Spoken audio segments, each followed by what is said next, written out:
করেন নষ্টামি। আমি আজকে সব ফাঁস করে দেব। স্যারকে ফোন দিতেছি, আজকে আপনার খেলা শেষ। হ্যাঁ, 50 লাখ টাকা পাইবো। তাহলে তো আমাদের কোনো কষ্ট হবে না। সেই টাকা দিয়ে সুখে সংসার করব। আমি একটা ব্যবসা করব। জানো, তোমাকে নিয়ে ঘুরতে যাব সুইজারল্যান্ড। বুঝছো? যত দ্রুত টাকাগুলো হাত করো, তারপর দুজন মালায় যাবো। ম্যাডাম, প্রতিদিন আপনি সাহেবরা ঠকাইতেছেন। আপনি প্রেগনেন্ট না, তারপরও প্রেগনেন্টের অভিনয় করতেছেন। নিত্য নতুন ফর পুরুষ নিয়ে বেড়ে আসেন, এটা আমি আর কইতে দেব না। সাহেবরা আমি সব কিছু দেখামো। ক্যামেরা লাগাই দিতেছি, কত দানের কত চাল, এবার টের পাইবেন।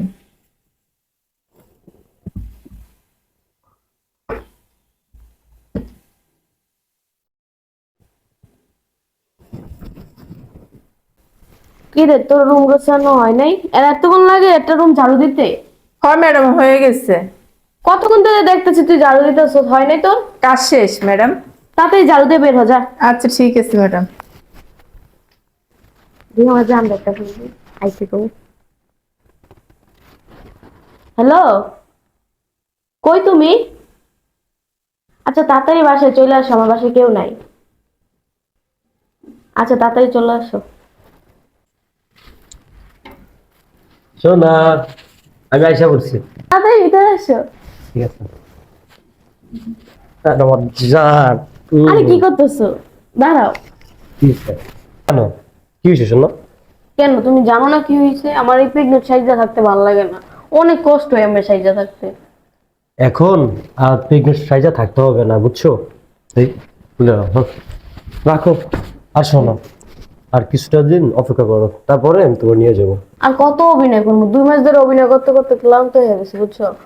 আমার জামাই আমার কাছে আইলে আমি আইতে দেই না, শুইতে চাই শুইতে দেই না, গেলে শুইলেই তো বুঝে যাইবো। আসলেই বলি যে আমার পেট ব্যথা করে, আমি অসুস্থ, আমার ভালো লাগে না, ওই কারণে ওনারা ওই রুমে শোয়, আমি এই রুমে শুই।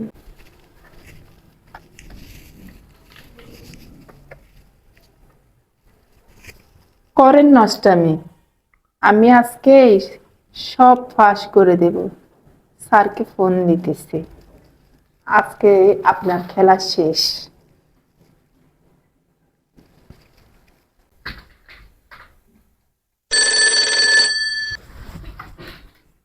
এই সময় বাসা থেকে কাজের মেয়ে ফোন দিল। স্যার কোনো কথা বলবেন না, আপনি শুধু দেখেন আপনার রুমে কি হইতেছে। রুমে কি হইতেছে মানে? স্যার আপনার মোবাইলের ক্যামেরা চালু করেন, আমি ক্যামেরা লাগিয়ে দিয়েছি আপনার রুমে। আচ্ছা ঠিক আছে, আমি দেখতেছি। কাজের মেয়ে যেহেতু বললো ক্যামেরা লাগাইছে, দেখি এই ছেলে কি, ও আমার বেডরুমে কি করে, কোথেকে আসলো? তাহলে কি বর্ষা আমার সাথে এতদিন নাটক করতেছিল? সে কি আমার তাহলে ভালোবাসে না? তাহলে কি বর্ষা প্রেগনেন্ট ছিল না এতদিন? এই জন্যই তো বলি, ওর কাছে গেলে আবার কেন টাচ করতে দিত না, আমার সাথে কেন ওরে শুতে দিত না? ঘটনা তাহলে এটা হচ্ছে। দাঁড়া বর্ষা, তোমার ব্যবস্থা আমি করতেছি।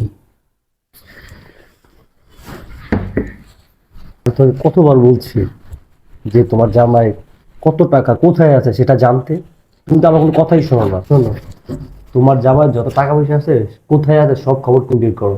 আরে খবর নিছি তো, সামনের মাসে আমার জামাই সামনের মাসে 50 লাখ টাকা পাবো। এই টাকা নিয়ে তোমার সাথে পালাবো। কি কি বলো তুমি?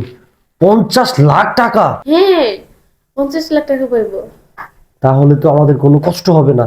সেই টাকা দিয়ে সুখে সংসার করব। আমি একটা ব্যবসা করব। জানো, তোমাকে নিয়ে ঘুরতে যাব সুইজারল্যান্ড। বুঝছো? যত দ্রুত টাকাগুলো হাত করো, তারপর দুজন মালায় যাবো। এগুলো তো হইবো। আমার না বিয়ের সময় অনেকগুলো গয়না দিছিল, ওগুলোর সাথে নিয়ে পালাবো। ওই গয়না বিক্রি করলেও 10-15 লাখ টাকার মতো পাবো। কি বলো? টাকাই আর টাকা। আমার তো টাকার কথা শুনে কিচ্ছু ভালো লাগতেছে না। টাকাগুলো ঘুমাইতে পারো। যত দ্রুত যত দ্রুত সবকিছু হাতে নাও। আরে সবই হইবো। এখন কি বসে গল্পই করবা? আমার একটা আদর্শ করবা না? হ্যাঁ, আদৌ করার জন্য তো আসছি। শোনো আমার, আদর করবি না? আদর্শ আর করেছি, দাঁড়া। শোন শোন, শোন, নিচে বালিশটা দিয়ে নেন, ওই ব্যথা হবে তো। আরে তুমি কখন আসলা? কি চোখ উপরে উঠে গেছে? হ্যাঁ, সব সময় তো এনজয় করেন, এবার না হয় একটু আমার সামনে করেন। প্লিজ কন্টিনিউ করেন করেন করেন, আমি একটু দেখি। কি বলতেছো তুমি? সবসময় করি মানে? ও, এমন ভাব করতেছো মনে হয় ভাজা মাছটা উল্টেও খেতে পারো না। আরে আরে কি বলেন আপনি? আপনি যেমনটা বলতেছেন তেমনটা না, আসলে আমি ওর best friend. Friend, best friend, best friend না? বেস্ট ফ্রেন্ডের সাথে বিচারে চলে যেতেছস? হ্যাঁ, এটা কোন ধরনের বেস্ট ফ্রেন্ড? হ্যাঁ, তোর আমি পরে দেখেছি। আর এই যে তুই তুই এই কাজটা আমার সাথে কেন করছস? আমার সাথে দিনের পর দিন অভিনয় করে গেছস যে তুই আমার ভালোবাসছস, কিন্তু তুই কাজটা কি করলি? হ্যাঁ, পেটের মধ্যে কাপড় ঢুকে বলছস তুই প্রেগনেন্ট।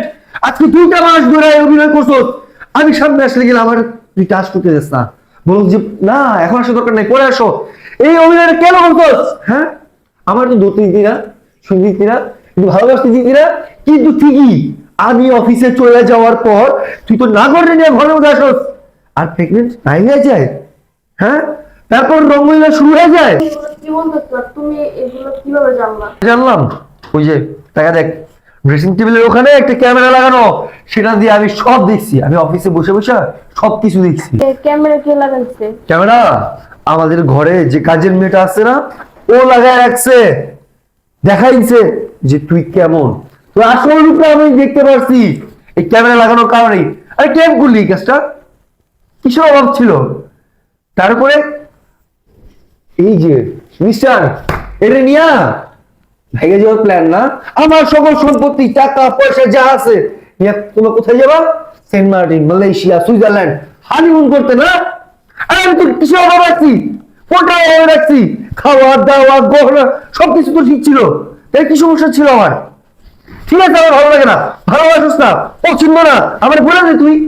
আমি তুই ছেড়ে নেই, তুই ডিভোর্স দিয়ে নেই, কাবিনের 5 লাখ টাকা দিয়ে দিতেছি, সমস্যা ছিল না তো? তাহলে কেন এই অভিনয় করার দরকার ছিল? কেন এই কাজটা করলি বল? কে তুই?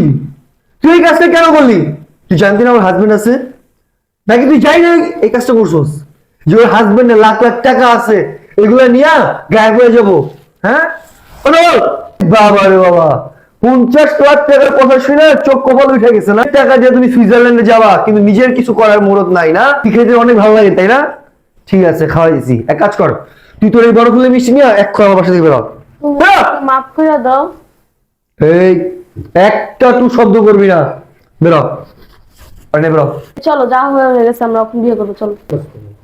কি বলতেছো? মাথা মতো ঠিক আছে? তোমার ভালোবাসি বিয়ের মধ্যে গেছে কেন জানো? তোমার স্বামী টাকা পয়সা তোমার গয়নাগাটির জন্য, যাতে সারা জীবন এই বসে বসে খাইতে পারে। এখন তোমার স্বামী টাকা পয়সা হলে গয়নাগাটি, আমি তোমার দিয়ে কি করবো? পূজা করবো? কি? তুমি এতদিন আমাকে ভালোবাসো নাই? আমার টাকা পয়সা সম্পত্তি দেখে তুমি ভালোবাসছো মানে? এইগুলোর জন্য তোকে আমি ভালোবাসছি।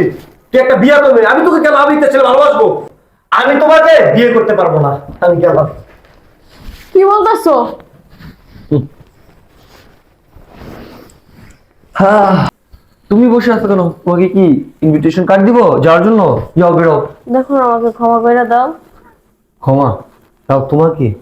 এটা তো অসম্ভব, ঠিক আছে, এটা অসম্ভব। তুমি আমাকে ভালোবাসো না, তোমার প্রথম অপরাধ। দ্বিতীয়ত তুমি আমার সাথে মিথ্যা অভিনয় করছো। তৃতীয়ত শুধু মিথ্যা অভিনয় করো নাই, সাথে একটা ছেলে আনছো, আয়না তার সাথে রঙ্গলীলা করছো। এটা কি মাফ করে দেওয়ার মতো কাজ? হ্যাঁ, এখন আমার বাসা থেকে বেরো, বেরো। আর শোনো, তোমার আমি একটা কথা বলে রাখি, আমাদের সমাজে কিছু ছেলে আছে যারা মনে করো বিবাহিত ওয়াইফদের দেখা মনে করো যে চোখ আসমানে উঠে যায়, তাদের সাথে ভালোবাসা অভিনয় করে। কেন জানো? কারণ তাদের হাজবেন্ডরা না লাখ লাখ টাকার মালিক, তাদেরকে ভালোবাসে ঠিকই, কিন্তু তাদের দায়িত্ব নিতে চায় না। এই কথাটা মাথায় রেখে দিও। আর এখন সুন্দর মতো আমার ঘর থেকে বেরো। বসে আছো কেন? বেরো।